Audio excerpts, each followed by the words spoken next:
We're here today on an FD2 40-footer, and we're going to take a look at the sickle blades and sickle guards, try and give you a little idea on how to check them, make sure that they're working good.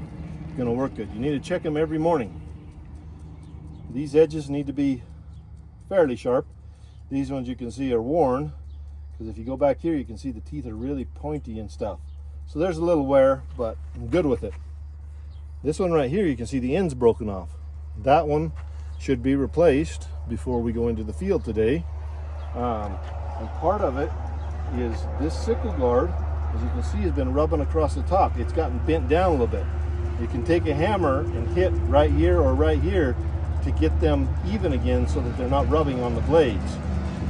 Now, once the sickle blades get dull, then it tends to take the wheat and wrap it, or the stubble, and wrap it around like that, and then it gets stuck in between here, doesn't get whacked off, and then it makes it so that the blade stops.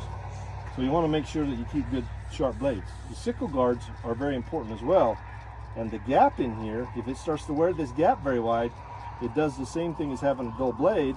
It lets the straw, it's not tight enough, so it lets the straw wrap around the blade and get stuck inside there, and then you have to get out constantly and pull the stuff out of the knife and get them started again. So if you have a problem with your knife stopping, you maybe have bad sickle guards, maybe bad sickles, you could have a weak hydraulic motor, or something is bent that makes the knife hard to turn. So keep an eye on these blades and the sickle guards every day. If one of these sickle guards is broke, then you need to replace it. Then right here on this header, it has two knives. One's coming from that way and one's coming from this way. They meet right here in the center. This little bracket here is really important because it keeps this blade up above this blade. So if that thing becomes worn or something, lets it down, these two blades will crash. That can be fairly catastrophic, because if those two blades crash into each other, it can break a gearbox, it can bend the knife, probably break a guard and a sickle blade as well.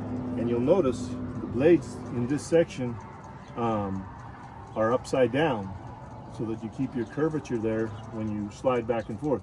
So you'll want to watch on how the blades are supposed to go in. I think this one's in backwards. But you want to keep these blades in the right way. And you can also see you have to use flat rivets or bolts on these ones, because they're countersunk so that they don't catch. Otherwise they would catch on the bolts. So this area is fairly special, as well as the end of it. I'll show you that. If you come down here, the last blade, it's not exactly a blade, it's more of a guide.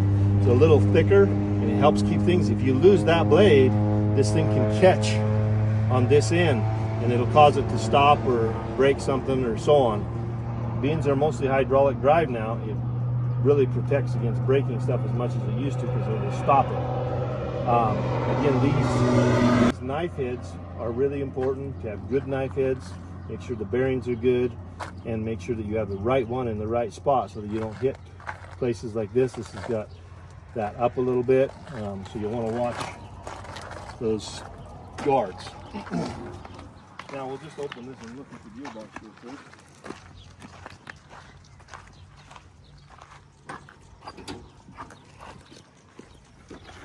So this, come around over here.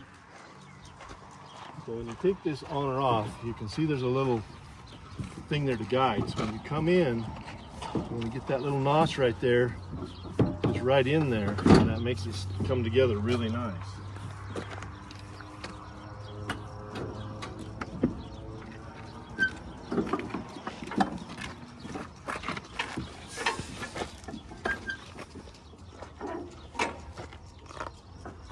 So this is hydraulically driven.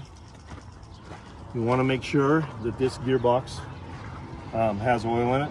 They don't really like you to touch it, so they put these marks to show that nobody's touched it. But what you can do is you can make sure you don't have any leaks. One of the first places that they'll want to leak is out the seal in the bottom where the shaft comes out. But you can check this shaft. Just make sure you're not getting any oil here, because that's an indication this may be leaking and we need to get it serviced. Check your hydraulic lines for leaks and that sort of thing as well. That should do it for the sickle blades and sickle guards.